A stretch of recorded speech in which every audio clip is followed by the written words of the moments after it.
할렐루야. 오늘도 주일 예배 가운데 나오신 우리 베이직 가족 여러분들을 주님으로 환영하고 축복합니다. 우리 예배를 위해서 한번 같이 기도할 텐데요. 오늘 예배 가운데 하나님 우리의 마음, 우리의 삶의 모든 더러워진 그런 부분들을 예수님의 보혈로 깨끗하게 씻어주시고, 오늘도 삶의 저주는 떠나가게 하시고, 온전히 그리스도의 보혈의 능력으로 거룩하여 주시고 하나님께 예배할 수 있는 믿음의 시간 되게 해달라고, 우리 시간 예배를 위하여서 나 자신의 심령을 놓고 우리 주님을 한번 부르고 기도하도록 하겠습니다. 주여, 사랑의 주님 감사합니다. 오늘도 예수 그리스도의 보혈의 능력을 의지하며 나아갑니다. 우리의 삶 가운데 지었던 모든 죄악들, 아버지 하나님, 내가 미처 알고 짓지 모르고 지었던 모든 죄들, 아버지 시간 예수님의 보혈로 거룩하고 정결하게 씻어 주옵소서. 마음과 뜻과 정성을 다하여 오늘도 주님 예배하며 나아갑니다. 예배를 통해 주어지는 아버지의 은혜와 사랑을 온전히 경험케 하여 주시었고, 오늘도 믿음으로 주님 바라보며 천국을 소망하며 나아가는 믿음의 삶 되어줄 수 있도록 이 시간 도우시고 인도하여 주시옵소서. 삶의 무거운 짐, 수고로운 아버지 하나님 모든 것들을 주님 앞에 내려놓고 나아갈 때에 우리 마음 가운데 참된 평안과 위로를 더하여 주시고, 주님 한 분만 바라보며 승리할 수 있는 믿음의 복된 시간 될 수 있도록 주님 도우시고 인도하여 주시옵소서. 주께서 우리 가운데 함께 하심을 믿사오며 거룩하신 우리 주 예수님으로 감사하며 기도하옵나이다. 아멘. 우리 예수 그리스도의 보혈의 공로 의지하며 우리 6월절 어린 양의 피로 같이 힘차게 찬양하도록 하겠습니다.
Lord. 능력으로 주의 보혈 주의 보혈 능력으로 주의 주님이 믿고 주의 보혈 이런 양이 배우게 들어간 이 구주의 모든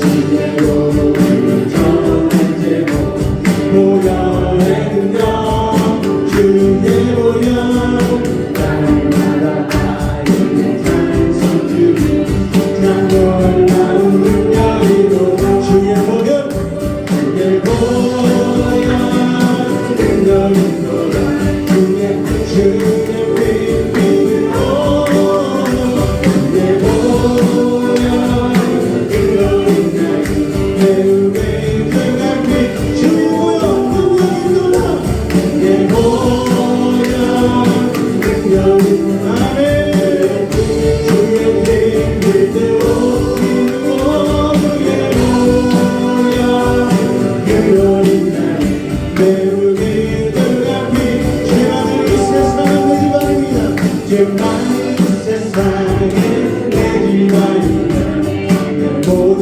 고난을 저 하늘에 저 천국 문을 열고 나를 부르게 하늘이 세상에 잠들 수 없더라 어두운 같은 친구 없더라 천국 없으면 난 어떻게 하나 저 천국 문을 열고 나를 부르게 하늘이 세상에 잠들 수 없더라 저 천국에서 모든 날이 기다리고 내 주 예수께로 계실 수만 한데 나비로 나타나 주님을 믿기에 하늘이 세상에 잠들 수 없더라 어두운 같은 친구 없더라 천국 없으면 난 어떻게 하나 저 천국 문을 열고 나를 부르게 하늘이 세상에 잠들 수 없더라 저 영광의 땅에 나를 살려 값없은 일에 외치는 성도들 애국은 찬송하네 울려 퍼지네 하늘이 세상에 잠들 수 없더라 어두운 같은 친구 없더라 저 천국 없으면 난 어떻게 하나 저 천국 문을 열고 나를 부르네 하늘이 세상에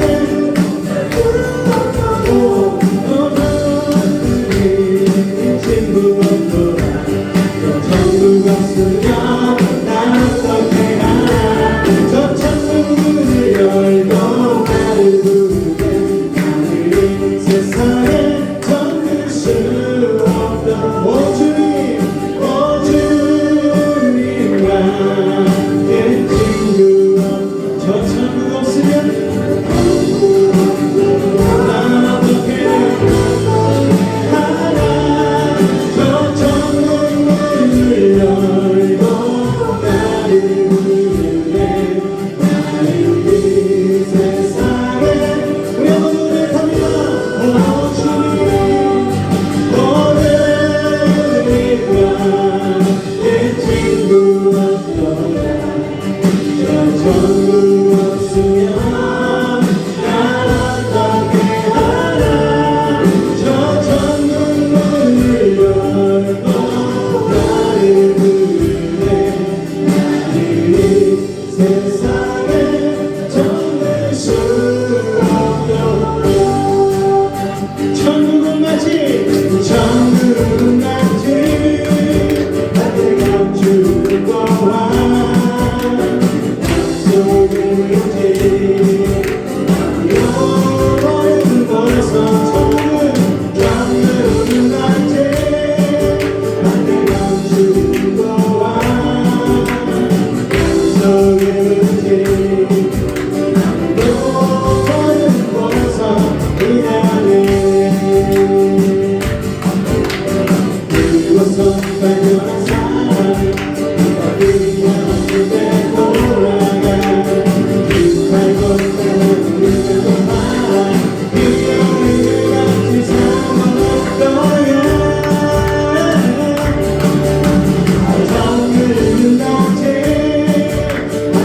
주는 동안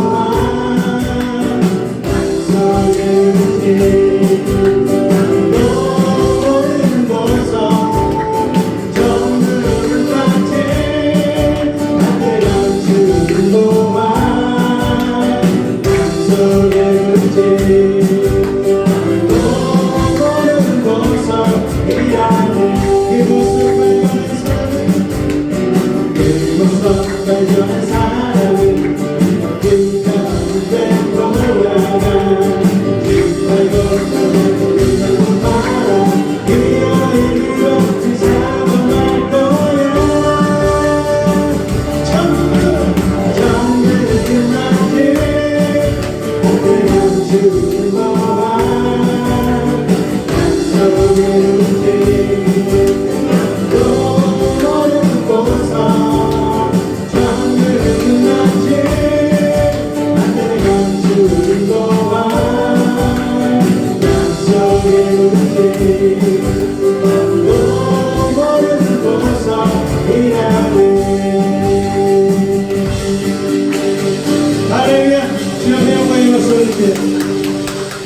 그 하나님의 나라를 사모하며 우리 찬양 같이 고백하였으면 좋겠습니다. 이곳에 하나님의 나라가 임하는 줄로 믿습니다. 오늘 우리를 사용하여 주옵소서.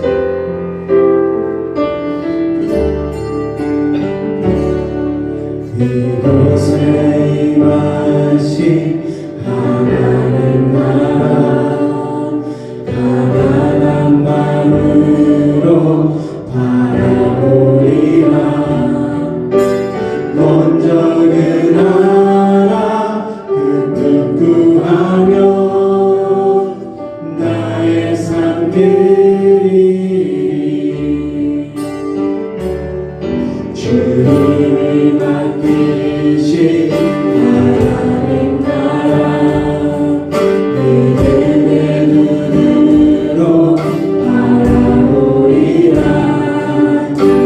하늘의 뜻이 이 땅 가운데 완성될 그날까지 믿음나요 그 위에 서리라. 하나님의 나라는 무너지지 않으니 믿음나요 그 나라 세워가리라. 주님 도로질 때까지. 그래서 저는 고백합니다. 이곳에 임하신 하나님 나라 가난한 마음으로 바라보리라. 먼저 그 나라 그 뜻 구하며 나의 삶 드리리. 주님이 맡기신 믿음의 눈으로 바라보겠습니다. 믿음의 눈으로 바라보리라. 하늘의 뜻이 이 땅 가운데 완성될 그날까지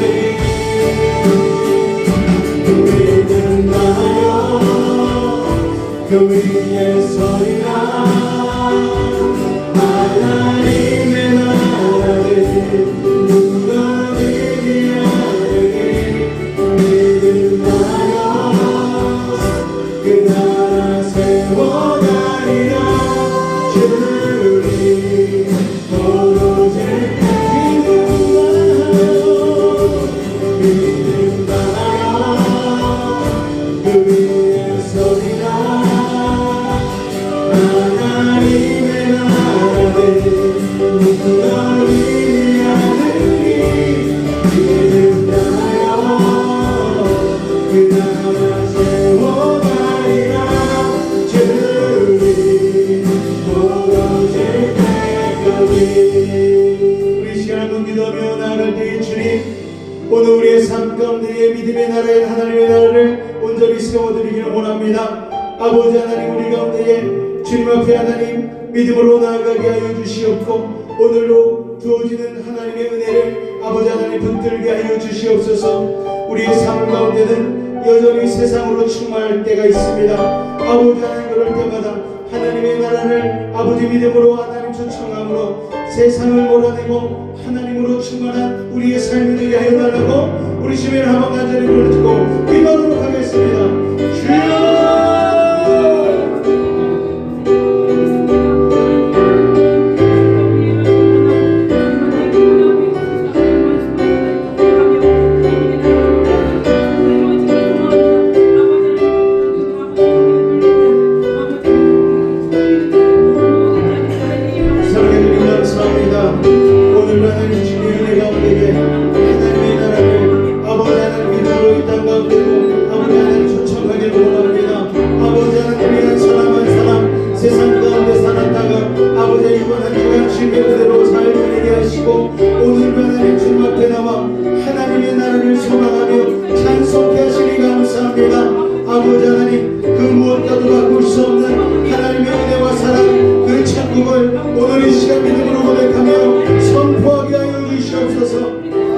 녹록지 않은 삶 가운데서 지치고 힘들고 수고로운 짐을 지고 있는 이들이 있습니까? 아버지 하나님 예수 그리스도의 십자가 앞에 믿음으로 내려놓게 하여 주시옵고 주의 놀라운 사랑을 아버지 경험하는 우리들 될 수 있도록 주님 도우시고 인도하여 주시옵소서. 오늘도 우리 예배를 받으실 주님 홀로 영광 받아 주시옵소서. 예수의 이름으로 감사하며 기도하옵나이다. 아멘. 사도신경으로 신앙을 고백드리겠습니다. 나는 전능하신 아버지 하나님 천지의 창조주를 믿습니다. 나는 그의 유일하신 아들 우리 주 예수 그리스도를 믿습니다. 그는 성령으로 잉태되어 동정녀 마리아에게서 나시고 본디오 빌라도에게 고난을 받아 십자가에 못 박혀 죽으시고 장사된 지 사흘 만에 죽은 자 가운데서 다시 살아나셨으며 하늘에 오르시어 전능하신 아버지 하나님 우편에 앉아 계시다가 거기로부터 살아있는 자와 죽은 자를 심판하러 오십니다. 나는 성령을 믿으며 거룩한 공교회와 성도의 교제와 죄를 용서받는 것과 몸의 부활과 영생을 믿습니다. 아멘. 공동체 고백같이 낭독하겠습니다. 1. 우리는 2. 우리는 3. 우리는 4. 우리는 5. 우리는 6. 우리는 7. 우리는 아멘. 우리 옆에 분 바라보며 우리 같이 축복하도록 하겠습니다. 당신은 하나님의 언약 안에 있는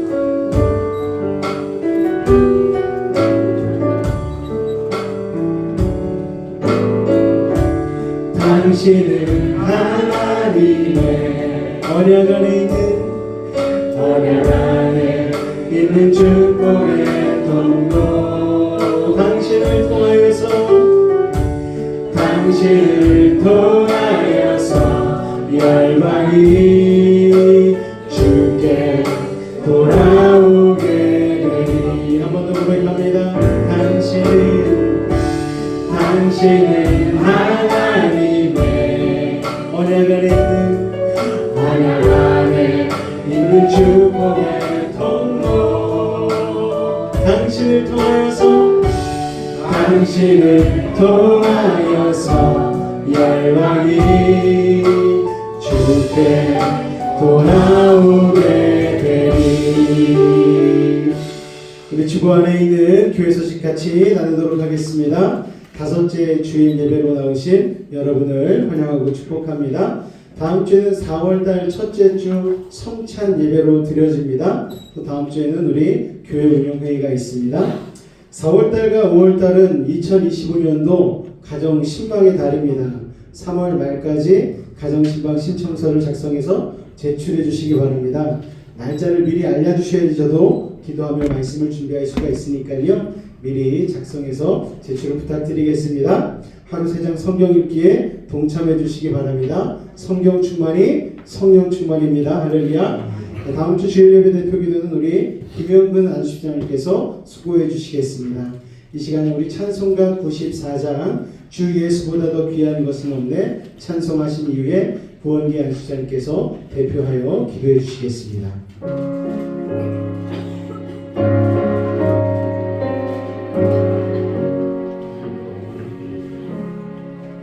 주 예수보다 더 귀한 것은 없네 이 세상 누리와 바꿀 수 없네 영죽은 내 대신 돌아가신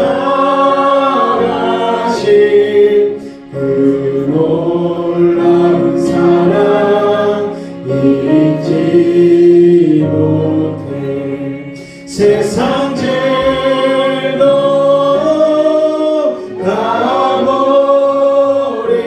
가버리고 세상 자랑 다 버렸네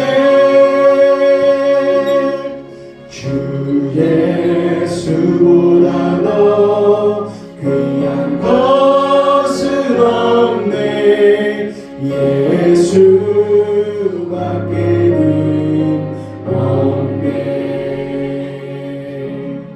주 예수보다 더 귀한 것은 없네 이 세상 명예와 바꿀 수 없네 이전에 즐기던 세상 일도 주 사랑하는 맘 빼지 못해 세상 죄도 다 버리고 세상 자랑 다 버렸네 주 예수보다 더 귀한 것은 없네 예수밖에는 없네 주 예수보다 더 귀한 것은 없네 이 세상 행복과 바꿀 수 없네 유혹과 핍박이 몰려와도 주 섬기는 내 맘 변치 않아 세상 일도 다 버리고 세상 자랑 다 버렸네 주 예수보다 더 귀한 것은 없네 예수밖에는 없네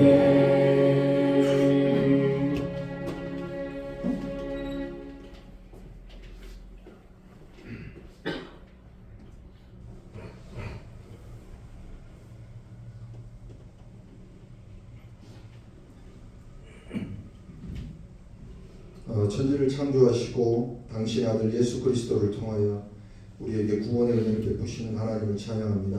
아멘. 하나님의 인자와 진리가 의와 화평이 우리에게 힘이 줬사오니 우리의 모든 호흡이 그리고 모든 삶이 하나님을 향한 찬양이기를 갈망합니다. 아멘. 예수님 다시 오실 때가 가까웠고 하나님의 진노 또한 임박하였으니 매일매일 우리의 삶을 결산하도록 시간과 힘을 주시고 매 순간 매일의 삶을 회개하며 매 순간 죄와 싸우되 피 흘리기까지 싸우며 우리 앞에 믿음의 경주를 인내하며 행하게 하여 주시옵소서. 나라가 분열된 채로 국가적 아픔이 지난 연말부터 지금까지 계속되고 있습니다. 믿는 우리들이 먼저 우리의 삶을 회개하며 삶에서 주께서 보시기에 선한 일을 해나감으로써 이 땅을 향한 주님의 긍휼을 간절히 구하는 우리가 되기를 소원합니다. 말씀을 받는 이 시간 우리의 마음밭을 비경하여 주시옵소서.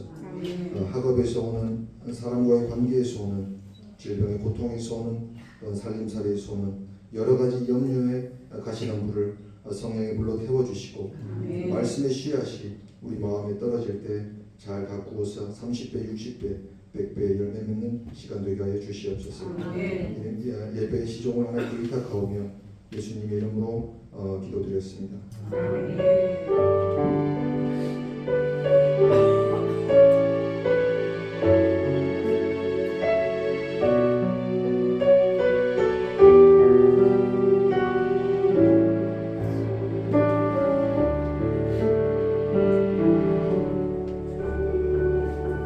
이 시에서는 중요한 것이 영혼을 울릴 수 있는 신이 주신 문장이 있어야 돼요. 근데 그 신이 주신 문장이 풀꽃이라는 시에서는 너도 그렇다라는 거죠.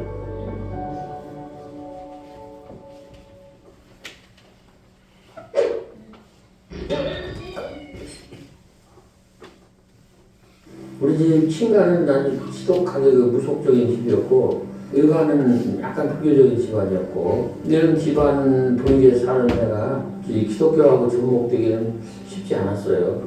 결혼하기 전에도 내가 이제 몸이 아파서 교회에 나가본 적은 있어요.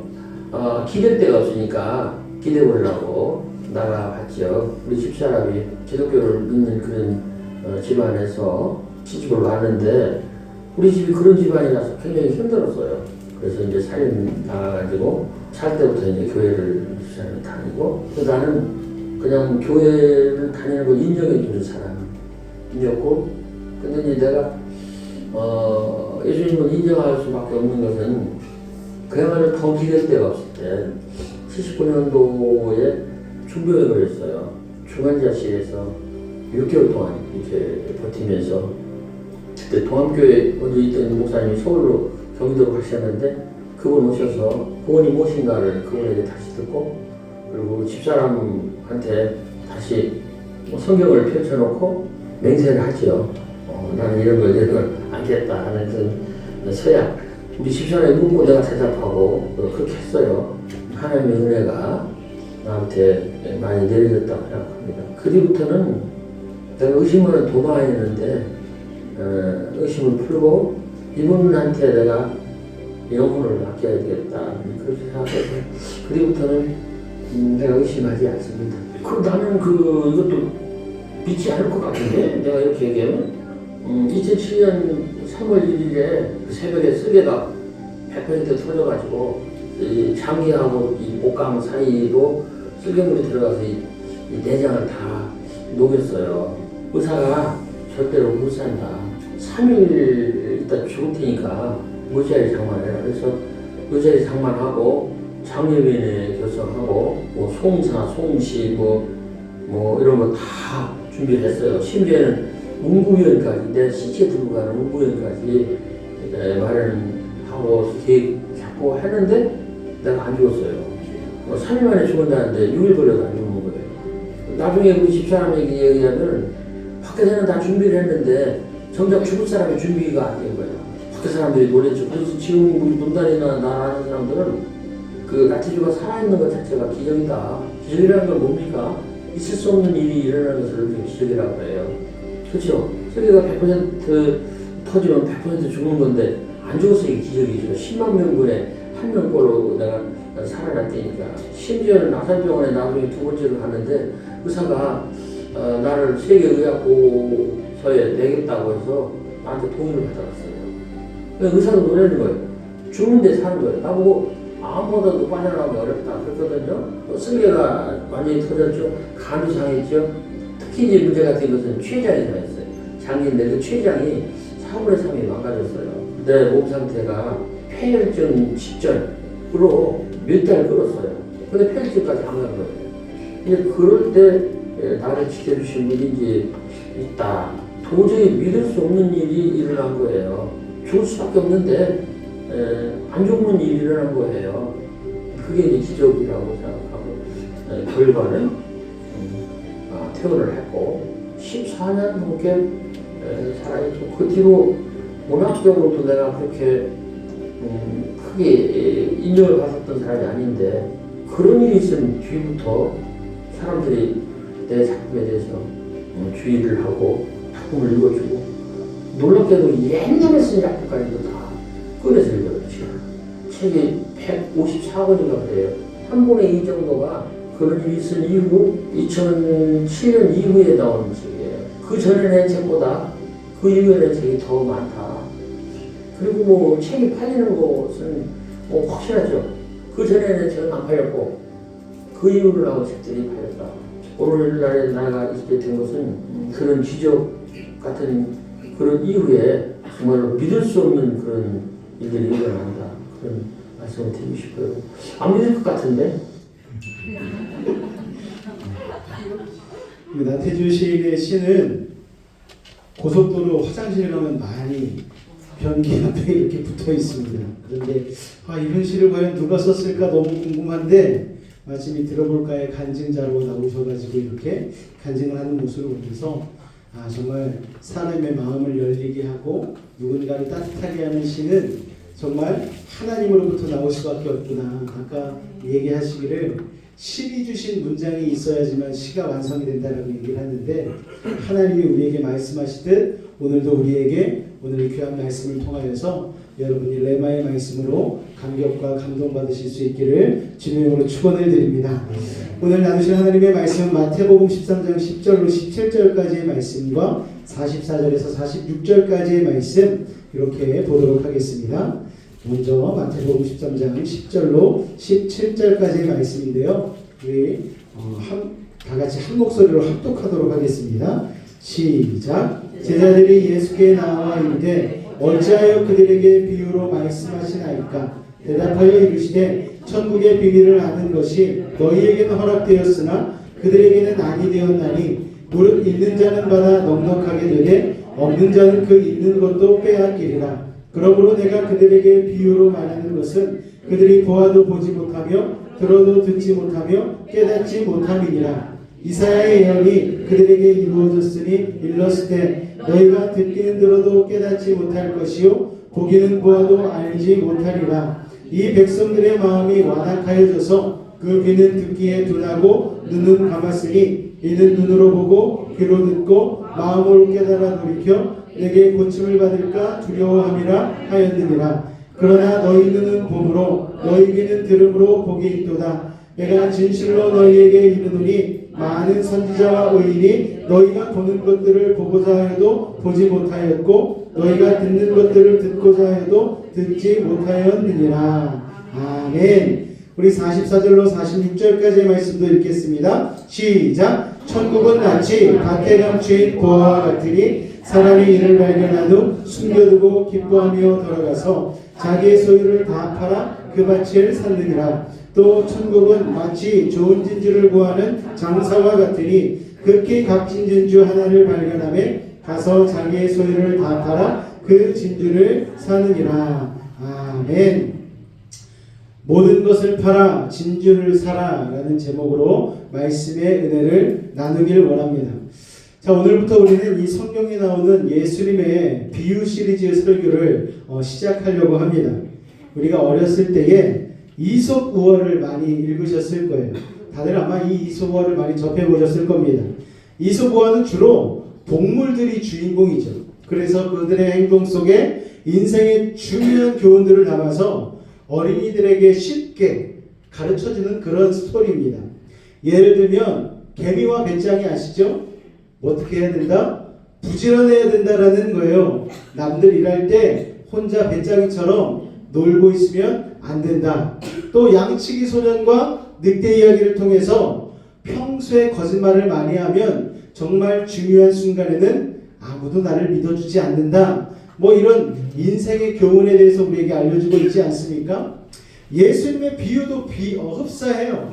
이 비유라는 말은 자기가 전하고자 하는 진리를 직설적으로 표현하지 않고 어떤 이야기에다 담아서 은유적으로 표현하는 수사학적 기법입니다. 특별히 예수님은 이 이야기의 힘을 아주 잘 알고 계셨던 것 같습니다. 보통 사람들은 어려운 철학적인 교리는 이해하기 힘들지만 이야기는 우리가 오랫도록 기억하잖아요. 그걸 아신 예수님은요, 비유들은 쉽고 아주 심플하게 사람들에게 이야기를 통하여서 영적 진리를 그 이야기에 담아서 사람들에게 들려주셨죠. 그런데 예수님의 제자들도 예수님이 왜 비유로 말씀하시는지 처음에는 잘 이해를 못했습니다. 그래서 예수님한테 여쭤보죠. 예수님, 왜 비유로 가르쳐 주십니까? 라고 여쭤봤더니 예수님이 이렇게 답하시는 거예요. 우리 13장 11절 12절 말씀 같이 읽을까요? 시작. 대답하여 이르시되 천국의 비밀을 아는 것이 너희에게는 허락되었으나 그들에게는 아니 되었나니 무릇 있는 자는 받아 넉넉하게 되되 없는 자는 그 있는 것도 빼앗기리라. 아멘. 자, 예수께서는 너희와 그들을 구분하셨어요. 여러분, 너희는 예수님의 복음에 마음을 연 사람들입니다. 제자들을 의미하고 예수님의 복음을 믿는 사람, 믿게 된 사람들을 의미해요. 그런데 그들은 예수님의 복음을 들었지만 거부할 뿐 아니라 오히려 그 들은 것을 가지고 예수님을 일거수일투족을 감시하면서 꼬투리를 잡고 예수님을 공격하려는 그런 사람들입니다. 자, 예수님은 항상 청중 속에 그 두 부류가 섞여 있음을 아시고 항상 비유로 말씀하시는 것이죠. 분당 우리 교회 이찬수 목사님이 설교하면은요, 젊은 청년들 가운데에는 스마트폰으로 그 자리에서 목사님이 말씀하신 성경 구절이 맞는지 안 맞는지, 예화가 과연 제대로 된 것인지 그 자리에서 즉각적으로 검색을 해가지고 보는 사람들이 있대요. 토시 하나라도 틀리면은 목사님의 상담 게시판에 올라간다고 합니다. 목사님, 오늘 이거 틀리셨습니다. 이거 잘못 말씀하셨습니다. 그런다는 거예요. 이 사람들이 바로 여기에 그들에 속하는 사람들 아니겠습니까? 그러나 우리는 너희에 속하는 사람들 되실 수 있기를 주님의 이름으로 축원을 드립니다. 자, 예수님을 따라다니는 청중들은 대부분 어떤 사람들이었는가 하면은 하루 벌어 하루 먹고 살기 쉽지 않은 중하류출 사람들이 많았습니다. 그들은요, 어려운 얘기를 잘 못 알아들었어요. 그래서 예수님께서는 일상생활에서 접할 수 있는 아주 시한 이야기를 통하여서 그들에게 영적인 교훈을 전해주셨습니다. 또 예수님의 말에 트집을 잡는 사람들에게는 이 이야기를 통해서 말씀하심으로 직접적인 말꼬리를 잡지 못하도록 방어하신 것입니다. 그래서 비유로 이야기하신 이유는 대적자들에게는 혼란을 주고 제자들에게는 더 깊은 깨달음을 주기 위한 두 가지 이중적인 목적이 있었다는 사실을 여러분 기억하시기 바랍니다. 예수님이 비유로 말씀하셨다는 사실 자체보다 더 중요한 것은 비유의 핵심입니다. 주제가 무엇인가 하는 것이죠. 11절에 보면 비유의 핵심 주제지에서 나와 있는데 그것은 바로 천국의 비밀입니다. 우리가 예수 안 믿는 사람들도 정말 행복할 때는 이런 얘기를 하잖아요. 아, 천국이 따로 없어. 여기가 파라다이스야. 뭐 이런 얘기하지 않습니까? 그러니까 예수 안 믿는 사람도 천국에 대해서 얘기를 할 때가 있는 거예요. 천국 얘기하면 괜히들 방긋이 웃게 되어지고 행복합니다. 왜냐? 잘 알지는 못해도 천국이 일단 좋은 곳이라는 것, 그리고 일단 가고 봐야 된다는 것은 알고 있는 것이죠. 그래서 사람들은 보통 천국을 죽어서 가는 곳으로 생각합니다.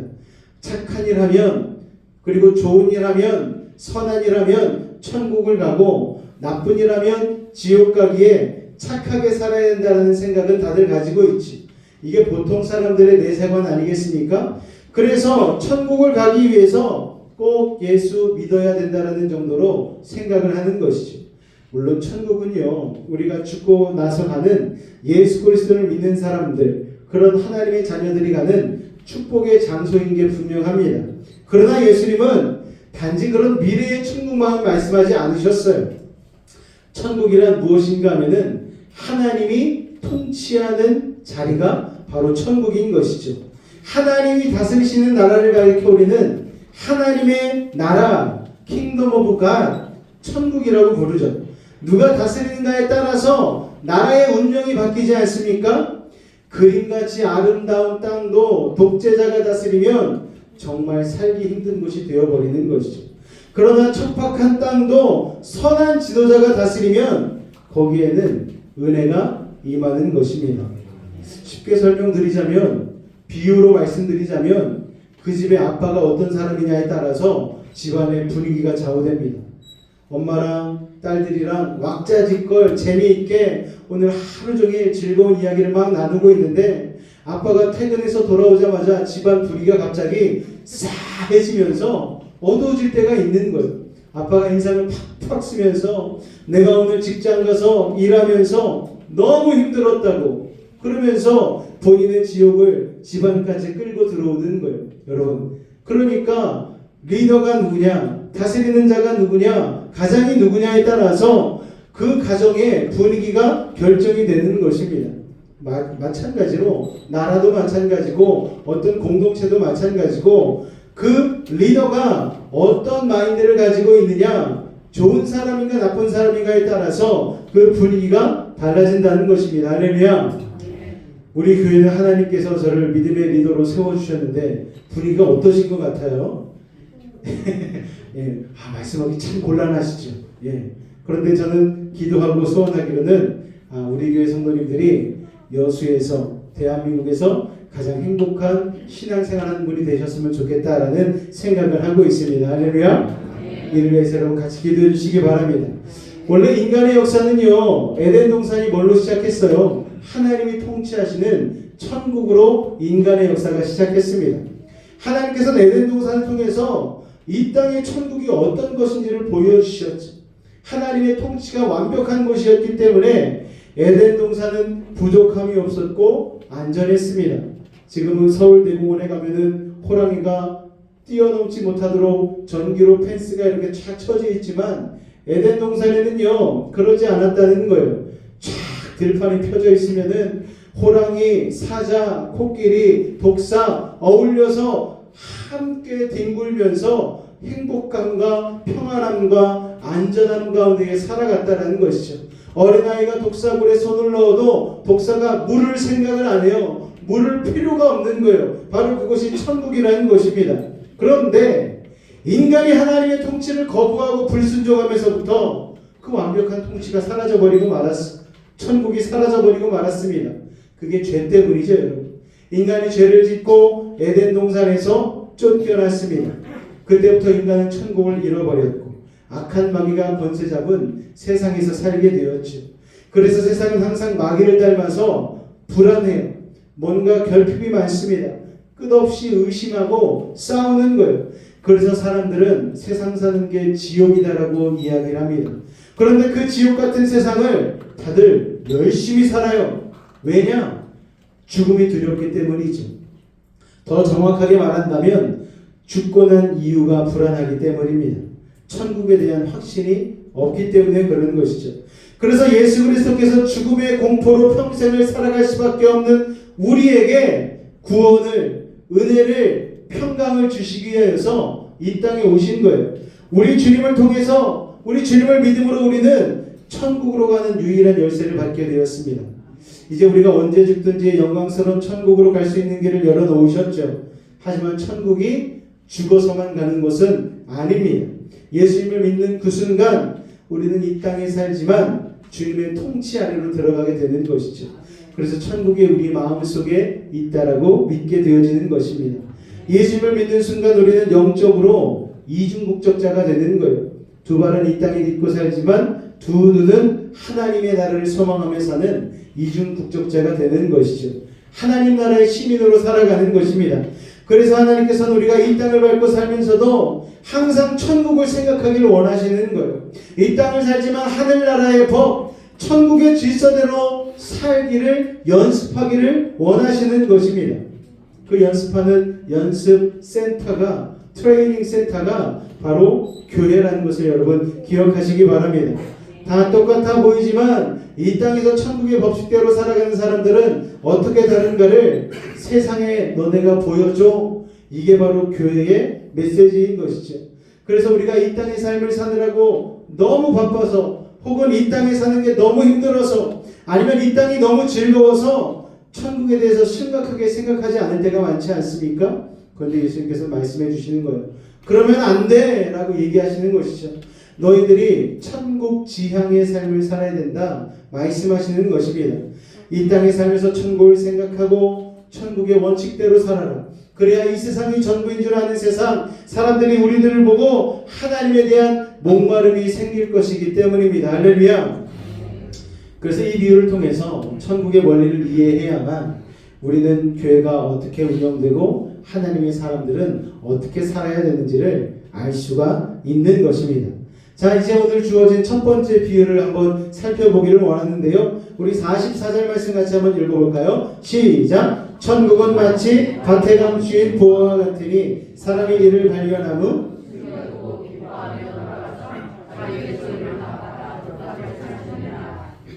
우리가 이 짧은 비유를 이해하려면 2000년 전 시대 상황을 좀 알 필요가 있습니다. 그 당시에는요, 국민은행, 농협 이런 게 없었어요. 금고도 없었습니다. 그래서 자기의 재산을 어떻게든 보관하기 위해서 쓴 방법 중에 하나가 무엇이었는가 하면은 중동 문화 가운데 보물을 항아리에 담아요. 그래서 땅 속에 아무도 안 볼 때에 파묻어 둡니다. 그래서 뭐 화폐 이런 걸로 묻는 게 아니고 가치가 변하지 않는 황금, 보석 뭐 이런 것들로 그 항아리에 쟁여놓는 것이죠. 그래서 전쟁이 나거나 난리를 나갈 때에 그래도 그 방법이 비교적 재물을 가장 안전하게 보관할 수 있는 방법이었다고 합니다. 문제는 이 보물을 묻어둔 주인이 전쟁 때에 죽거나 아니면은 치매에 걸려가지고 장소를 까먹거나 뭐 그런 경우들이 있어요. 그런데 이 부모님이 자녀들에게 보물이 어디 묻혀 있는지를 알려주지 못하고 죽을 때가 있지 않습니까? 그러니까 그 보물이 아무에게도 알려지지 않은 미스테리로 그냥 땅 밑에 묻혀있게 되는 것이죠.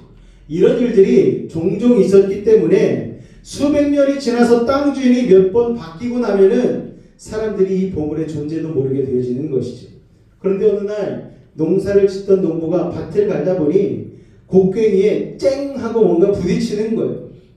이게 뭐야? 그러면서 막 파헤쳐 보니까 녹슨 상자 항아리가 들어있는 거예요. 그 상자를 열어보았더니 입이 쩍 벌어질 정도의 보물들이 들어있는 거예요. 여러분, 그 당시 관습에 의하면 이런 주인 없는 보물은 그야말로 찾는 사람이 임자입니다. 단 이게 자기 땅일 경우. 그런데 이것이 자기 땅이 아닐 경우는 어떻게 해야 되느냐? 그 땅 주인과 반반씩 나누게 되어져 있어요. 이제 이해를 하시겠습니까? 왜 이 사람이 황급히 보물을 다시 묻어두고 빨리 와가지고 자기의 냉장고부터 시작해서 다 팔아가지고 일단 땅을 샀는지. 땅 주인이 돼야 내가 100% 그 보물을 차지할 수 있기 때문입니다. 한마디로 땅 주인과 나누기 싫은 거예요. 땅 주인은 자기보다 힘도 있고 부자이니까 자기를 죽여버리고 이 보물을 차지할 수도 있어요. 그러니까 또 내가 안전하기 위해서라도 빨리 이 땅을 사야 되는 것이죠. 그래서 빨리 가서 전 재산을 막 처분해서 이 땅부터 산 것입니다. 그 땅에 보물을 다시 묻어두고 집으로 갈 때 성경은 뭐라고 얘기합니까? 그가 기뻐하며 돌아갔다라고 얘기했어요. 원어로 표현하면 막 춤을 덩실덩실 추면서 돌아갔다는 거예요. 자기 운명을 바꿀 수 있는 엄청난 보물을 발견했으니까 그런 것입니다. 그 모습을 지켜본 사람들은 영문을 모르는 거예요. 저 사람 돌았나? 왜 그러는 거지? 근데 그 농부는 입이 있어도 답답해요. 말을 하지 못해요. 임금님께는 당나귀 귀입니다 뭐 이렇게 얘기하고 싶을 정도로 마음이 답답합니다. 근데 자기는 아는 거예요. 얼마나 자기가 행운의 주인공인지. 가난한 소작농이었기 때문에 이제 그 땅 살 돈을 마련하려면 그야말로 요새 말로 영끌해가지고 돈을 마련해야 됩니다. 다 팔고 나서 그 땅을 사는데 전혀 아깝지 않아요. 왜냐하면 얻을 소득이 훨씬 많기 때문에. 그 땅의 주인이 되면 얻게 될 보물의 값어치는 지금 자기가 팔아치우는 재산의 적어도 수십 배, 수백 배, 수천 배가 될 것을 알고 있기 때문입니다. 그래서 자기가 지금 치르는 인생보다 얻게 될 부하가 훨씬 크다는 걸 알았기 때문에 이걸 희생이라고 여기지 않는 것이죠. 농부의 머릿속에는 지금 뭐밖에 없습니까? 보석밖에 없는 거예요. 그래서 주저함이 없었던 거예요. 여러분, 태양을 발견한 사람은 더 이상 촛불을 켜고 싶어 하지 않는 거예요. 하나님을 만난 사람이 이렇다는 것입니다. 예수를 만난 사람은 옛사람을 정리하는데 갈등이 없는 거예요.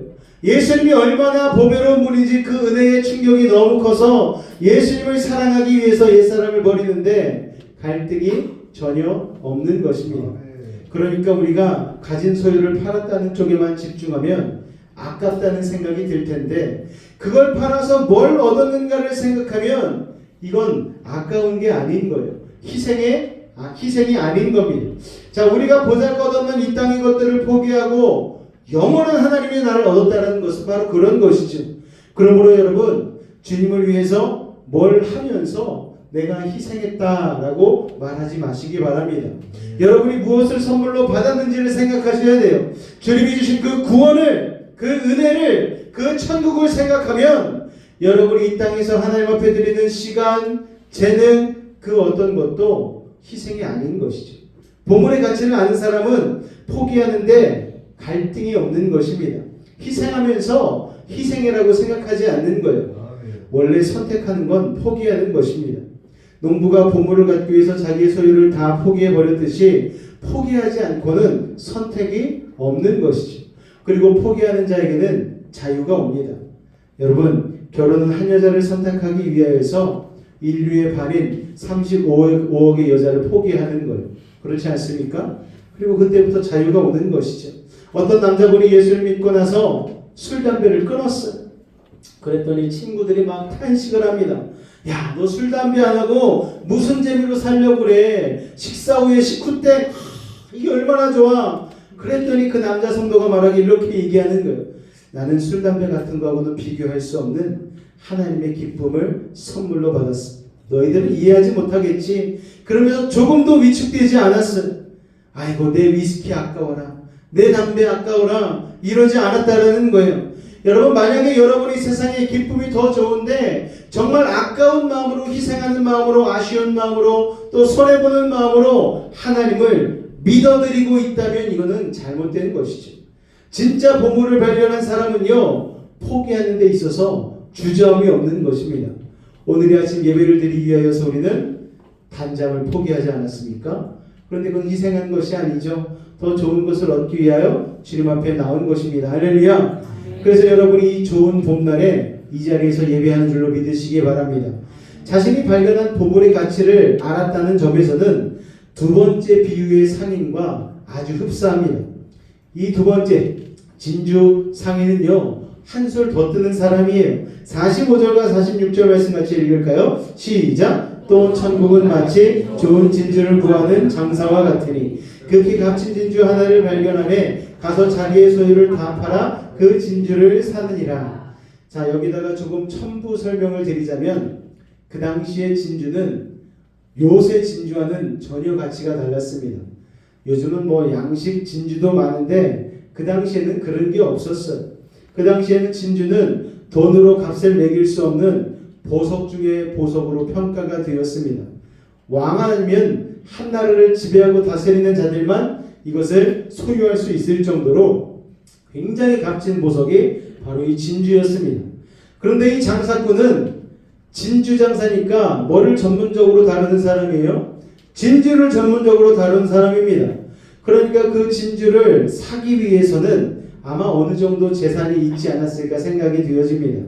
소장농, 아까 땅 파다가 보석 상자를 발견한 소장농하고는 비교가 안 되는 재력가죠. 그런데 그 사람이 수많은 진주들을 보다가 어느 날 왕따시만한 왕진주를 발견한 거예요. 아, 어지간한 보석에는 정말 눈 하나 깜짝을 않던 그도 이 진주를 본 순간 눈이 휘둥그레졌습니다. 평생 한번 볼까 말까한 진주를 발견한 거예요.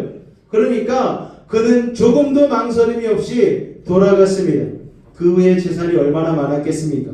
그런데 그 소유를 다 팔아가지고 요 진주, 왕따시만한 진주 하나를 산 것이죠. 이 상인에는 엄청난 돈이 있었을 텐데 다 처분하기 위해서 시간도 중요하지 않았겠습니까? 왜냐하면 이게 좋은 물건인 걸 아는 사람이 이 사람뿐만이 아니고 다른 사람도 있었을 거 아니에요. 그러니까 속전속결로 빨리 재산을 처분하고 막 이 진주를 사기 위해 혈안이 되는 거예요. 가족들이 갑자기 아빠가 집에 들어오니 막 집문서를 찾아대고 집안에 있던 막 온갖 기자재들을 막 다 팔아가기 시작하니까 아이들이 막 아빠한테 그러는 거, 우리 아빠 미쳤나봐, 갑자기 왜 이래, 막 이렇게 당황하는 것이죠. 그런데도 이 상인은 그게 중요하지 않은 거예요. 그게 상관이 없는 거예요. 밭에 감추이를 보화를 발견하고 춤췄던 농부처럼 이 상인은 이 전설의 진주의 가치를 알아볼 수 있는 사람이었다는 거예요. 그래서 전 재산이 문제가 아니었습니다. 단숨에 처분해서 이 진주를 샀습니다. 여러분, 예수님을 믿을 때 천국이 이토록 귀한 거예요. 우리는 그 주님이 주시는 구원의 은혜를 이 진주 장사처럼 귀하게 여겨야 될 줄로 믿습니다. 여러분, 최고의 다이아몬드를 쓰레기 박스에다가 담아놓는 사람은 없을 거예요. 우리 주님의 은혜를 대할 때 우리는 귀한 진주로 대해야 되는 줄로 믿습니다. 그래서 하나님 앞에 예배할 때 어떤 시간을 드립니까? 목사님, 왜 하필이면 주일날 10시 반에 이 정말 황금 같은 시간에 우리는 꼭 예배를 드려야만 됩니까? 아예 일찍 드리든지 아니면 아예 늦게 드리든지 좀 우리가 일요일답게 좀 즐길 걸 즐기고 소풍도 갔다 오고 맛있게 가족끼리 식사도 하고 그런 다음에 예배 드려도 괜찮지 않습니까? 아니죠. 가장 중요한 시간을 하나님 앞에 드리는 것이 하나님을 진주와 같이 대하고 소중하게 귀하게 여기는 것이라는 것을 기억하시길 바랍니다. 젊을 때 왜 예수님을 믿어야 됩니까? 젊은 시절을 왜 하나님 앞에 드려야 됩니까? 가장 귀한 시절 하나님이 그 시간을 받기를 원하시기 때문입니다. 할렐루야. 젊은 시절 하나님 앞에 예배의 시간을 구분하여 드리면 하나님께서 평생에 여러분의 시간을 귀하게 쓸 수 있도록 여러분들 귀한 인생으로 바꾸실 줄로 믿으시기 바랍니다. 오래전에 이태리의 한 도시에서 유명한 성악가인 안드레아 보첼리의 콘서트가 열렸습니다. 그런데 그 당시에 일반석 공연 티켓이 일반석이요 150만이었어요. 우리 한국 돈으로 150만. 제일 안 좋은 자리가 그 가격입니다. 그러니까 뭐 로얄석이나 슈퍼 S석 이런 데 앉으려면은 500에서 1000만 원 정도의 정말 천문학적인 금액을 가지고 티켓팅을 해야 되는 거예요. 좀 괜찮은 자리로 가서 티켓팅을 하고 싶어도 인터넷으로 요새는 발매를 하니까 이 500만원, 1000만원 그리고 제일 안 좋은 자리 150만원짜리 티켓이 1시간 만에 다 팔려버렸어요. 놀랍지 않습니까? 여러분, 그런데 우리의 예배는 어떻습니까? 만약에 우리 교회 예배 시간이 정해진 시간보다 4에서 50분 늦게 끝났을 때 우리 성도들은 감사합니다. 이 귀한 예배를 이렇게 늦게 끝내주셔서 30분, 1시간 더 예배 드릴 수 있도록 해주셔서 너무 황홀해요 목사님. 할렐루야. 그런데 목사님 오늘 설교가 기셨네요. 오늘 좀 힘들었습니다. 여러분, 저희 아내가 특히 목사님 오늘 왜 이렇게 말이 많으세요? 집에서 이럴 때가 있어요. 예배가 진주보다 귀하고 그러면은 어떤 목사님은요, 예전에 일본에 유학 갔다 온 목사님이 계신데 거기는 보통 예배를 3시간에서 5시간을 드린다는 얘기를 들었어요. 깜짝 놀랐습니다. 1시간 찬송하고 2시간 말씀 듣고 그 뒤로는 쭉 기도하는 시간인데 성도들이 그거에 훈련이 돼가지고 보통 3시간 정도 드리면 오늘 좀 일찍 끝났네? 그런다는 거예요. 여러분, 우리도 그렇게 예배를 귀하게 여길 수 있는, 진주보다 하나님의 시간을 귀하게 여길 수 있는 믿음의 사람 되실 수 있기를 주님의 이름으로 축원을 드립니다. 우리 부모 세대의 한국교회 성도님들이 그랬어요. 그 당시에는 다 가난하고 못 살 때인데도 교회 갈 때는 제일 좋은 옷을 입으셨습니다. 그 당시에는 교회의 종소리가 지역 가운데 울려 퍼졌잖아요. 교회 종소리가 들리면 장로님, 집사님, 권사님, 집사님, 성도님들이 다 옆구리에다가 성경책을 끼고 다들 나 교회 간다. 그러고서 교회를 가셨어요. 제일 좋은 옷을 입으시고 또 금요일날, 토요일날 이렇게 은행에서 미리 돈을 바꿔가지고 빳빳한 새 돈을 풀먹인 새 봉투에다가 넣어가지고 그것도 안 되면은 새 돈이 없다 싶으면은 다리 위로 돈을 다려가지고 그리고 헌금 드리겠다고 가슴에 품고 오셨습니다. 그 어두컴컴하고 조명도 안 되는 불편한 시골길을 10리, 20리길을 걸어서 새벽기도 다니시는 분들도 참 많았습니다. 그런데 그 당시에 아무도 불평하지 않으셨어요. 근데 요즘은 우리가 너무 쉽게 불평하지 않습니까? 여름이면 덥다, 겨울이면 춥다, 길면 길다, 짧으면 짧다, 너무 쉽게 불평하고 하나님을 함부로 대하는 느낌이 드는 거예요. 여러분, 최고의 주님은 최고의 헌신을, 최고의 예배를 받으시기에 합당하신 분이시라는 것을 기억하시기 바랍니다. 오래전에 어떤 크리스천 외과 의사 한 분이 40대 나이에 제3국의 의료 선교사로 헌신을 하셨습니다. 그러니까 아내가 막 대경실색을 한 거예요. 당신 지금 돌았냐고. 당신 지금 서울시내에서 최고의 외과 의사 중에 한 명인데 저 VIP들이 당신한테 수술을 받기 위해서 줄을 서고 있는데 지금 우리 돈 벌어야 되지 않냐고. 지금 애들도 돈 나갈 때가 많은데 당신 은퇴하고 선교해도 되지 않냐고 막 이렇게 얘기를 하는 거예요. 당신 지금 중요한 시간인데 어딜 가느냐는 거예요. 그런데 그 남편 의사가 말하기를 당신 말대로 내가 외과 서전으로서 나는 지금 최고의 수술을 할 수 있는 절정에 있다. 그런데 이제 10년이 지나서 은퇴할 때 되면은 나는 손이 떨려서 지금처럼 수술을 정교하게 하지 못할 건데 그때 선교지에 나가서 그 사람들을 수술해주고 고쳐주기는 쉽지 않을 거다. 그렇기 때문에 나는 생선의 머리도 생선의 꼬리도 아닌 가장 탐스러운 내 인생의 몸통을 주님께 헌신하고 싶다는 거예요. 주님이 내게 자신의 베스트 예수 그리스도를 주셨기 때문에 나도 주님께 내 최선을 나의 최고를 드려야 된다라는 거예요. 저는 그런 분들 이야기를 들을 때마다 내가 과연 저런 분들이 이곳에 앉아 계시다면 내가 그런 분들 앉혀놓고 감히 설교할 수 있을까라는 생각이 드는 것이죠. 금보다 귀한 나의 주님에게 여러분은 진주를 팔기 위해 내 모든 재산을 처분하여 인생의 최고의 가치를 실현하는 그런 헌신을 하실 수 있으십니까? 이것은 큰 울림으로 저와 여러분에게 다가오는 스토리인 줄로 믿습니다. 자, 이 보물을 발견한 농부나 진주를 발견한 상인의 공통점은 무엇입니까? 발견한 순간 주저함이 없었다는 거예요. 그리고 그걸 가지고 어떡하지? 고민하거나 회의하거나 이러지 않았다는 거예요. 즉시 달려가서 누가 뭐래도 상관하지 않고 기뻐 춤추면서 소유를 다 팔았다는 것입니다. 여러분, 하나님께 진짜 헌신하는 사람은요, 진짜 은혜에 감동해서 헌금하는 사람은 춤추면서 합니다. 기뻐하면서 합니다. 예전에 제가 말씀드린 적이 있잖아요. 초등학생 때 엄마가 200원을 줬어요. 200원을 줘가지고 교회를 갔는데 중간에 왜 그렇게 사탄의 욕이 많은지. 예전에는 그렇게 뿅뿅 오락실이 많았잖아요. 가서 오락하는 거예요. 한판 하고 그래 100원은 이건 헌금해야지. 그러고 나서 교회 가서 이제 헌금 시간 돼서 헌금을 했습니다. 드리고 났더니 이게 너무 아까운 거예요. 예배 끝나고 나서 그 당시엔 어렸을 때니까 선생님한테 선생님 그 헌금 돌려주세요. 저 그 헌금 돌려주세요. 제가 그랬던 사람이라니까요.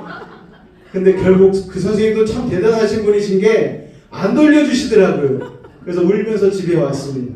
이게 기억이 나요, 여러분. 여러분, 제가 그랬던 사람인데 제 인생을 송두리째 바쳐서 하나님 앞에 드리는 사람이 되었다는 것이죠. 여러분, 우리 주님께 귀한 것을 분만하여 드리는 것, 기뻐하며 춤추며 드릴 수 있는 것, 이러한 믿음 되실 수 있기를 주님으로 축원을 드립니다. 젊고 건강하신 분들은 영적인 결정을 좀 나중에 해도 된다는 생각할 때가 있어요. 근데 여러분, 여러분의 인생을 여러분이 장담할 수가 없는 거예요. 수많은 사람에게 죽음은 순식간에 다가오는 것입니다. 여러분, 이번에 산불난 뉴스를 보셨습니까? 산불난 뉴스 볼 때마다 눈물이 나요. 그분들이 나와서 하는 얘기가 자기네 집은 불 붙을지 몰랐다는 거예요. 어떻게 산하고도 멀리 떨어져 있는데 우리 집이 이렇게 불탈 수가 있냐는 거예요. 실제로 뉴스의 영상을 보니까 집은 밭 한가운데 있고 산은 둘러쳐져 있어요. 그리고 그 주변으로 가수원 밭이 쫙 있는데 산에서 불이 아니고 뜨거운 열기가 내려와서 그 새싹들을 열매 맺을 그거를 다 태워버렸어요. 그래서 나무는 겉으로 보기엔 멀쩡해 보이는데 이렇게 꽃눈을 이렇게 딱 뒤집어 보니까 안에가 다 타 있는 거예요. 그래서 몇 년 농사를 망쳤다. 그렇게 망연자실한 분도 있으셨고, 집이 다 타가지고 어디 마실 나갔다가 집에 오는 길에 집이 탔다는 소식을 듣고 거기서 곧바로 그냥 대피를 하는 거예요. 그러니까 집에 있는 거 사진이며 뭐 통장이며 뭐 아무것도 들지 못하고 그냥 곧바로 피신을 한 분들도 계셨습니다. 그러니까 얼마나 이게 절망이 찾아오겠어요. 여러분 생각해 보십시오. 우리가 예배 끝나고 집에 돌아갔는데 집이 다 타 있어요. 얼마나 망연자실이겠습니까? 그런데 우리 인생 가운데는 그런 일들이 있을 때가 있는 것이죠. 수많은 사람에게 죽음과 실패는 순식간에 찾아오는 것입니다. 그러므로 여러분 결단의 순간을 미루면 안 되는 거예요. 여러분 주님을 믿을 기회, 주님에게 드릴 기회, 그분에게 예배할 기회, 헌신할 기회가 항상 있다고 생각하지 마시기 바랍니다. 물론 주변 사람들이 이해 못할 수 있어요. 처음에 막 재산 처분할 때 이 상인의 가족들이 어땠겠습니까? 아버지 왜 이러세요? 왜 이러시는 거예요? 근데 아버지가 설명할 시간이 없는 거예요. 왜냐면은 그 시간에 조금이라도 주춤했다가는 그 진주를 자기가 살 수가 없기 때문에 그 아버지만 보물의 가치를 알고 있는 상황 아닙니까? 그래서 막 빨리빨리 막 하고 있는 거예요. 여러분 집에서 처음 예수 믿고 헌신한 사람을 가족들은 이해를 못해요. 오히려 핍박합니다. 그러나 그 사람이 그 집안의 축복의 통로인 줄 믿으시기 바랍니다. 그 사람이 그 집안의 아브라함인 거예요. 여러분이 집안에서 처음 예수 믿은 사람이라면 용기를 내시기 바랍니다. 자, 그래서 이 밭에 감추인 보화를 발견한 이 비유와 이 진주장사의 비유를 쌍둥이 비유라고 얘기하거든요. 그런데 차이점이 하나 있다면 보물을 발견한 사람들의 마음 자세가 좀 다릅니다. 자, 첫 번째 비유의 농부는요, 우연히 보물을 발견했잖아요. 그런데 이 진주장사는 어땠습니까? 우연히 발견한 게 아니고 계속해서 좋은 진주를 찾아 헤맸습니다.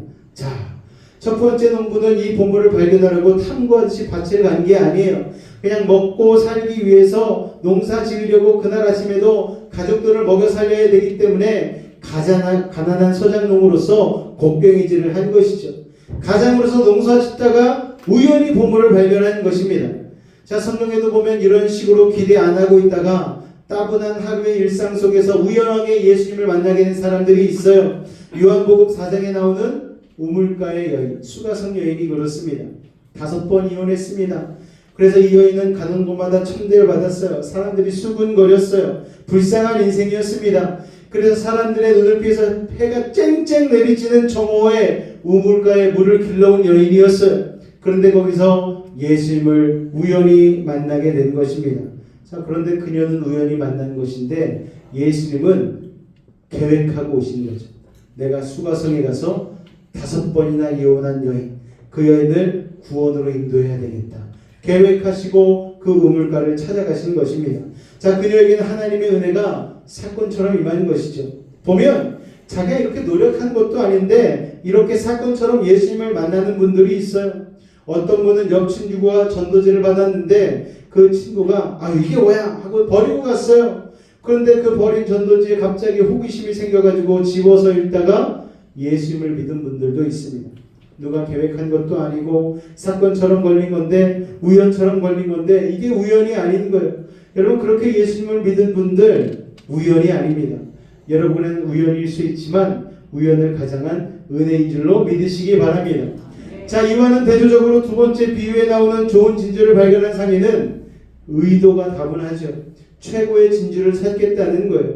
나는 여러 가지 진주를 다 봤지만 만족이 없다는 거예요. 나는 최고의 진주를 찾아야겠다는 결심을 하고 찾아다닌 끝에 엄청난 진주를 발견한 거예요. 그래서 우연히 보물을 발견한 사람도 좋지만 자기가 대가를 치르고 땀 흘리면서 찾아다닌 이 상인의 기쁨은 또 말할 수 없는 기쁨인 것입니다. 자, 성경에도 보면 그냥 사마리아 여인처럼 우연히 덜컥 예수 믿게 된 사람도 있는가 하면 본인 스스로 진리를 찾아 노력하고 애쓴 끝에 주님을 만나게 된 분들이 있습니다.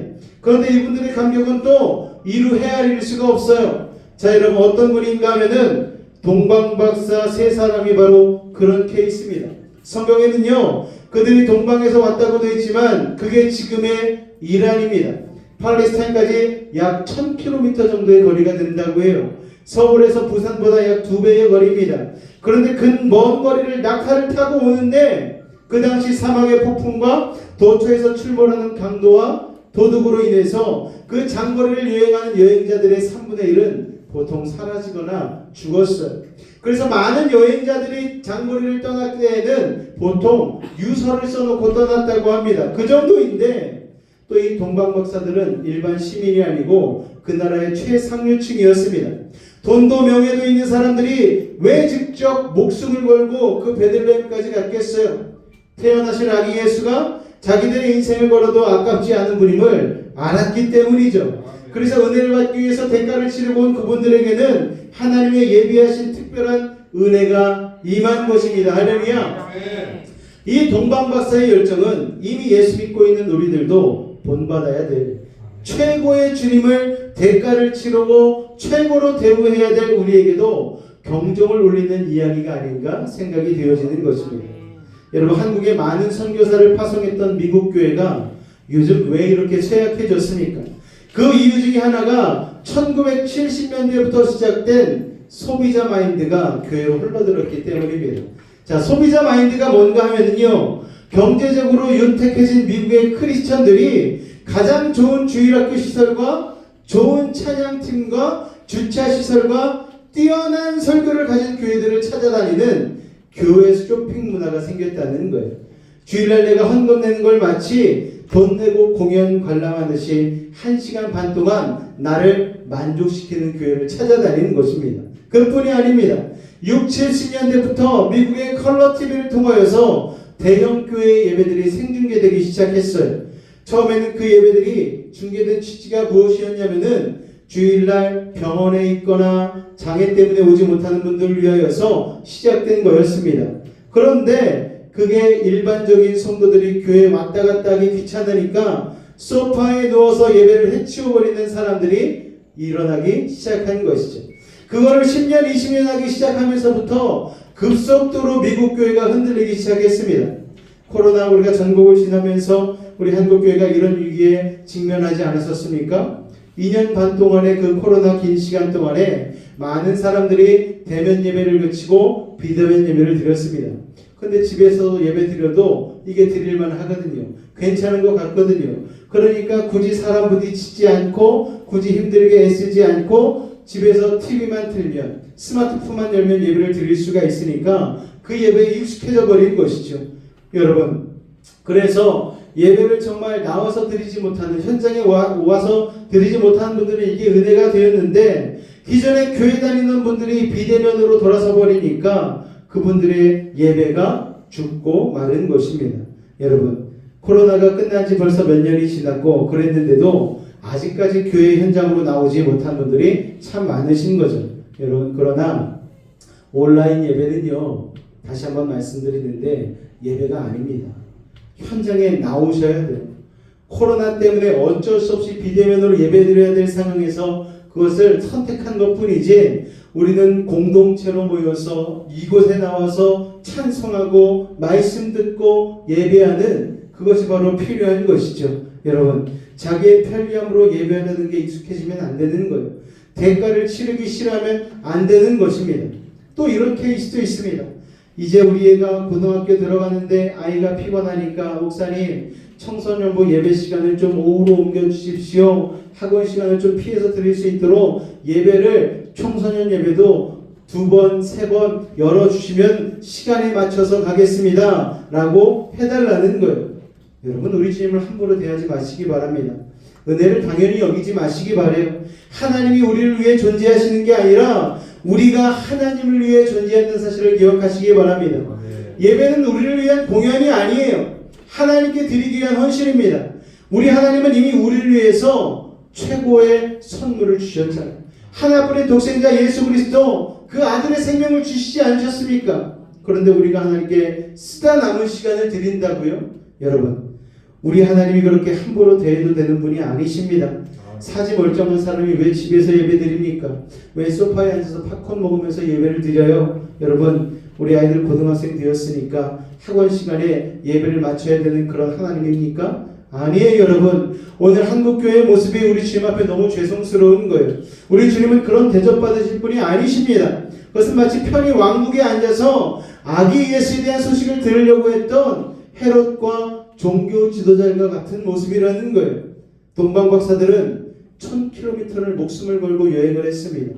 그들은 별을 보고 찾아왔어요. 그리고 기뻐했다고 했습니다.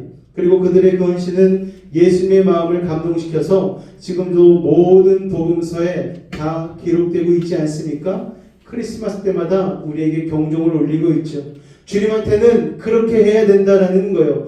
황금과 유향과 모략, 가장 귀한 것을 가지고 주님 앞에 시간을 드리고 헌신을 드리고 마음을 드려야 된다라는 거예요. 우리 주님은 그런 존귀한 분이라는 거예요. 그 귀하신 주님을 함부로 대해서는 안 된다는 것입니다. 모든 것을 팔아 진주를 산 상인의 헌신은 지금도 우리에게 그런 메시지를 알려주고 있는 것입니다. 약 100여 년 전 미국에서 목사의 아들로 태어난 교회 중창단에서 노래하기 시작했던 조지 베블리 시어라는 사람이 있습니다. 이분이거든요. 그는 아주 타고난 멋진 바리톤 성향의 목소리를 가지고 있었습니다. 그는 음악을 전공하고 싶었어요. 그런데 집이 너무 가난해서 할 수 없이 그냥 직장 생활을 하게 되었습니다. 근데 그 당시에는 TV가 없었어요. 라디오 시대였어요. 노래를 너무 잘했어요. 그러니까 라디오에 이 사람이 노래를 평소에 너무 잘하니까 초청이 되어가지고 라디오 프로그램에서 노래를 부르게 되었습니다. 그러니까 이 청취자들이 이 노래를 듣고서 발칵 뒤집어진 거예요. 도대체 이 사람이 누구냐고, 이런 바리톤 엄청난 목소리를 가지고 이 노래를 이렇게 잘 부르는 사람이 누구냐. 그래서 미국의 수많은 음반 기획사들이 이 사람에게 러브콜을 보냈습니다. 우리 회사로 오라는 거예요. 앨범을 내주겠다는 거예요. 이 무명의 조지 시어가 순식간에 떠버렸습니다. 그래서 보수와 인기가 보장되어 있는 그 길로 들어서게 되었습니다. 그리고 정말 꿈같은 삶을 즐기기 시작했습니다. 원래는 주일 성수도 잘하던 분이었는데 너무 바빠지니까 예배드릴 시간이 없는 거예요. 어느 날 너무나 피곤해진 몸을 이끌고 그가 고향 집에 가게 되었습니다. 그런데 어머니가 그 얘기를 해주시는 거예요. 조지, 지금 네가 가진 모든 것은 다 하나님이 주신 거란다. 엄마는 다른 건 모르겠지만 네가 성경 읽기를 했으면 좋겠어. 이 아들이요, 지친 가운데 어머니의 그 얘기가 마음속에 박혔던 것 같습니다. 어머니의 말이 가슴에 걸려서 성경을 펼쳐놓고 읽기 시작합니다. 그러자 주일날 어릴 때 성가대에서 부르던 찬양의 모습, 예배의 모습들이 기억나고 살아나기 시작한 거예요. 그리고 우연히 이웃에서 한 크리스천들이 모인 모임에 참석하게 되었는데 그 모임에서 돌아가면서 간증을 듣는데 이 시어의 마음에 어떤 큰 결단의 마음이 다가왔습니다. 그 모임 끝 무렵에 이 시어에게 또 전화가 왔어요. 미국 최고의 음반 기획사에서 온 연락이었습니다. 자기들과 전속 계약하면 앞으로 만질 수도 없는 거액의 개런티를 주고 당신과 계약하고 싶다라는 거예요. 그런데 조지 시어가 그 전화를 받은 시점이 은혜로운 간증 모임이 거의 마무리될 시점이었거든요. 이가 은혜를 너무 많이 받았는지 이런 유명한 말을 했습니다. 미안하지만 전화를 너무 늦게 거셨습니다. 당신이 전화 걸기 전에 나는 더 높은 곳에서 전화를 받았습니다. 앞으로 나의 목소리와 나의 모든 시간과 나의 모든 순간들은 나를 구원하신 하나님을 위해서만 사용할 것입니다. 이러고 전화를 딱 끊었다는 거예요. 그리고 나서 집에 와서 피아노 앞에 딱 앉아서 찬양을 하려고 건반에서 널 딱 얹었는데 갑자기 악상과 기도가 촥 가사가 촥 흘러가는 거예요. 그리고 나서 찬양을 부르기 시작합니다. 주의 수보다 더 귀한 것은 없네. 우리가 너무나 잘 아는 찬양이잖아요. 이 찬양이 그렇게 해서 나온 거예요. 이후에 이 조지 시어는 찬양 사역자의 길을 갔는데 세계적인 전도자인 빌리 그레이엄 목사님과 함께 수십 년 동안 5대양 6대주를 다니면서 찬양을 했습니다. 그리고 어디 가든지 그 나라의 말로 번역을 해가지고 찬양을 했어요. 그리고 주 하나님 지으신 모든 세계, 주 예수보다 더 귀한 분은 없네, 이런 찬양들을 불렀습니다. 우리나라에도 1973년에 빌리 그레이엄 목사님과 함께 방문을 했었습니다. 그리고 그의 찬양은 지금도 많은 후배 찬양 사역자들에게 큰 도전이 되고 있습니다. 자, 그는 어떤 사람입니까? 진주를 발견하고 자기의 모든 것을 팔아서 그것을 산 상인이었다는 거예요. 그는 주 예수를 아는 기쁨을 위해서 자기의 인생을 드리고 후회함이 없었습니다. 오늘 도전을 드립니다. 여러분에게 우리 주님은 얼마나 귀한 분이십니까? 저는 예수님의 비유 시리즈 첫 시간에 저와 여러분이 귀하신 주님을 귀하게 믿는 그런 신앙인으로 거듭나기를 축원을 드립니다. 밭에 감추어진 보화를 발견했듯이 값진 진주를 발견했을 때에 자신의 삶의 모든 것을 송두리째 주님 앞에 드리고 그 진주를 취득한 그 진주 상인과 같이 여러분들이 하나님을 귀하게 여기실 때에 여러분 하나님은 우리를 너무나 귀하게 여겨주시고 하나님의 길과 진리와 생명으로 우리를 인도하실 줄로 믿으시기 바랍니다. 오늘도 그 주님을 그 보물을 발견할 수 있는 믿음의 사람들 되실 수 있기를 주님의 이름으로 축원을 드립니다. 기도하겠습니다. 주님 은혜를 감사합니다. 아버지 하나님, 금보다 귀한 나의 주님을 함부로 대했던 것을 용서하여 주옵소서. 우리를 위해 모든 것을 주신 하나님께 쓰다 남은 시간과 재능을 드렸던 저희를 회개합니다. 모든 것을 팔아 진주로 샀던 상인처럼 주님을 너무너무 사랑해서 자기의 모든 것을 내려놓을 수 있는 그런 신앙인이 되게 하여 주시옵소서. 예수의 이름으로 기도하옵나이다. 아멘. 이 시간 한번 기도하며 나아갈 때에 주님 우리 가운데 함께하여 주셔서 주님을 귀하게 여기고 또한 천국 보화를 발견함으로 이 땅의 것들이 정말 중요한 것이 아니고 하나님의 나라가 또한 예수님이 우리의 삶 가운데 너무나 중요한 것임을 깨닫고 우리가 나아가는 귀한 시간 되게 해달라고 우리의 삶 가운데에 진정한 보화를 발견하는 믿음의 사람 되게 해달라고 우리 주님을 한번 부르고 기도하도록 하겠습니다. 주여 사랑의 주님 감사합니다. 오늘도 우리와 함께하여 주셔서 아버지 하나님 땅속에 감추인 보화를 발견한 아버지 하나님 그 농사꾼과 같이 또한 무엇보다도 귀한 진주를 발견한 그 진주장사와 같이 오늘도 우리가 무엇보다 귀한 예수님을 예배를 통하여 믿음으로 눈으로 바라보게 하시고 천국을 소망할 수 있는 아버지 하나님 믿음의 아버지 시간을 허락하시니 감사를 드립니다. 우리가 지금 가장 소중히 여기고 있는 것이 무엇입니까? 아버지 하나님 주님께서 우리라는 질그릇에 아버지 보배가 되어서 담기셔야 하는데 우리는 자꾸만 세상의 헛된 것들을 담기 위하여 땀 흘리고 수고하고 있지는 않은지요.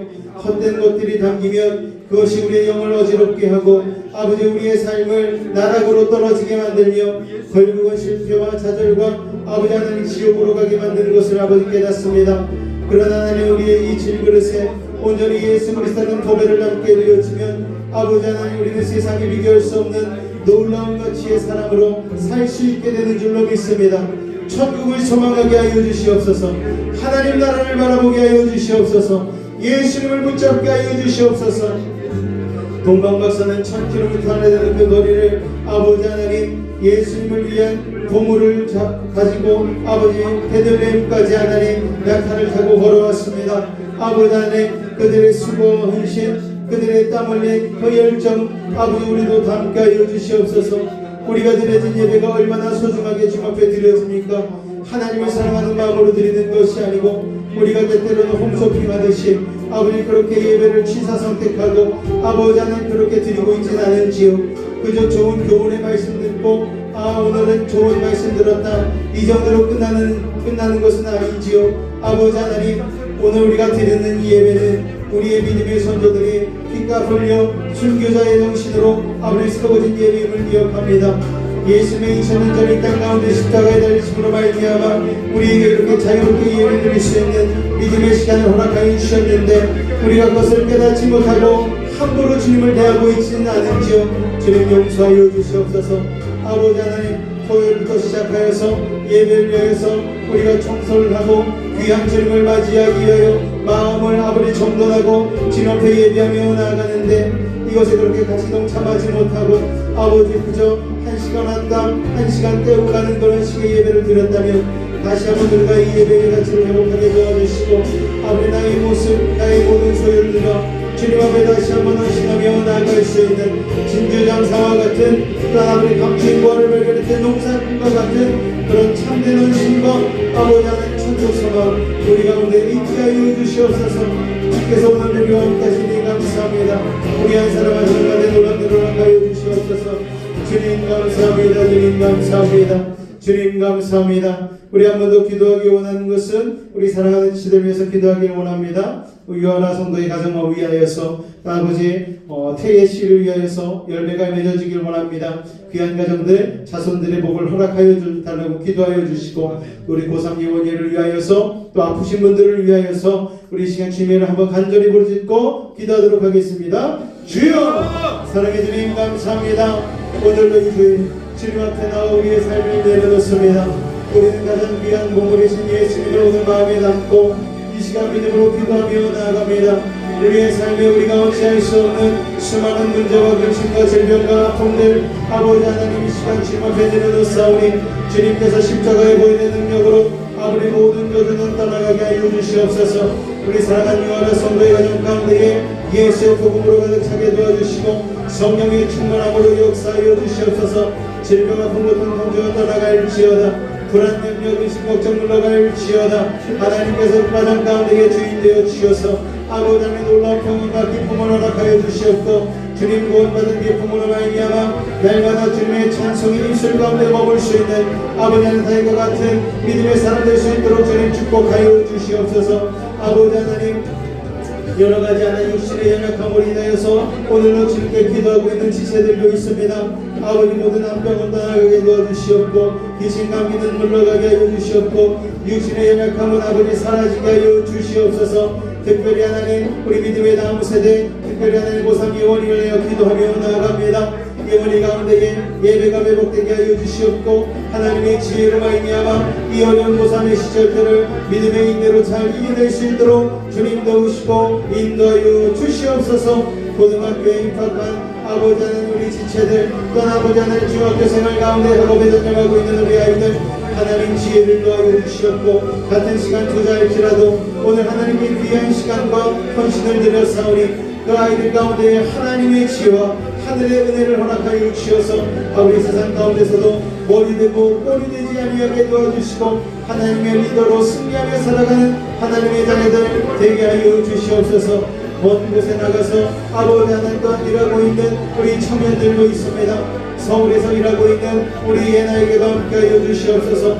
학업을 병행하고 있는 수호도 함께하여 주시옵소서. 아버지 또한 대전 지방에서 새로운 신혼사님을 차리고 있는 원비가정 가운데도 함께하여 주시되 태의 문을 열어주시고 은혜와 사랑으로 함께하여 주시옵소서.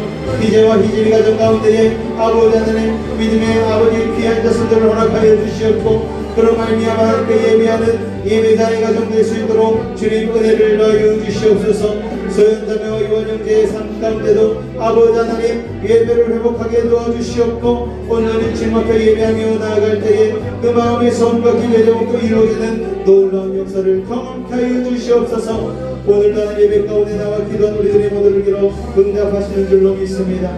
주님으로 영광받아 주시옵소서. 문제가 있으면 가슴에 손을 얹으시길 바랍니다. 아픈 곳이 있는 분은 아픈 곳에 믿음을 가지고 손 얹겠습니다. 사랑의 하나님, 오늘 이 시간 믿음을 가지고 기도한 우리들의 모든 문제와 질병과 고통, 아픔을 해결하여 주시옵소서. 아버지 하나님 하늘의 문을 여시고 능력의 오른손으로 치료하여 주옵소서.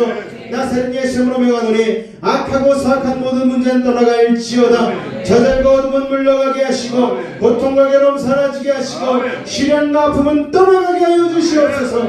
불안과 초조함은 이겨내게 하여 주시옵소서. 산성과 방패와 피난처와 요새가 되신 주님 막힌 것 뚫리게 하시고 묶인 것 풀리게 하시고 약한 자는 강하게 하시고 미련한 자는 지혜를 더하여 주시옵소서. 부족한 자는 만족을 더하여 주시고 불가능한 일을 가능케 하여 주셔서 어떠한 문제를 가지고 왔든지 간에 응답하고 해결하여 주옵소서. 병든 몸 아픈데 믿음을 가지고 손 얹습니다. 하늘의 문을 여시고 지뢰의 강산 바라여 주옵소서. 어지럼증은 사라질지어다. 통증은 물러갈지어다. 감기 기침은 사라질지어다. 육신의 연약한 모습은 떠나가게 하시고 갱년기의 아픔은 사라지게 하여 주옵소서. 무릎과 관절골수의 아픔과 통증은 물러가게 하여 주시옵고 어깨 통증도 사라지게 하시고 마음의 근심 걱정 떠나가게 하여 주시고 안구는 정화되게 하시고 오장육부 강건케 하여 주셔서 건강한 육신 속에 아버지 건강한 신앙이 깃들 수 있도록 주님 역사하여 주시옵소서. 우리의 영혼은 자유함을 얻었습니다. 육신은 간건해졌습니다. 환경은 형통해졌습니다.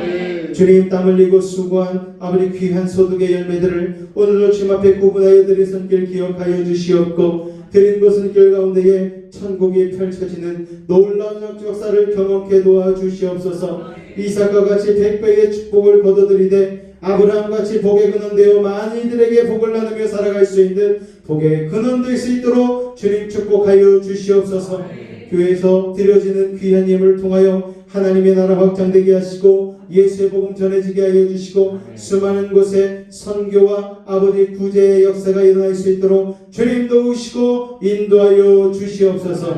주께서 함께 하심을 믿사오며 예수의 이름으로 감사하며 기도하옵나이다. 아멘. 다같이 자리에서 일어서도록 하겠습니다.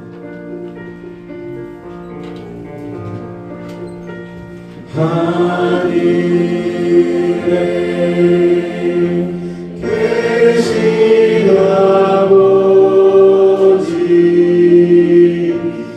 이름 거룩하사 주님 나라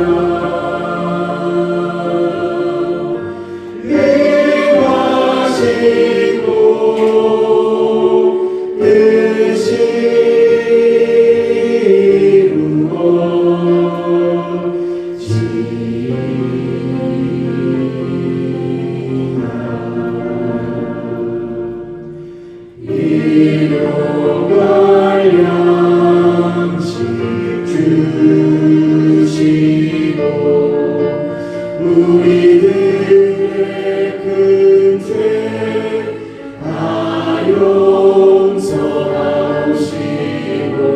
또 시험에 들게 마시고 악에서 구원하소서. 내게 주의 나라 주의 권세 주의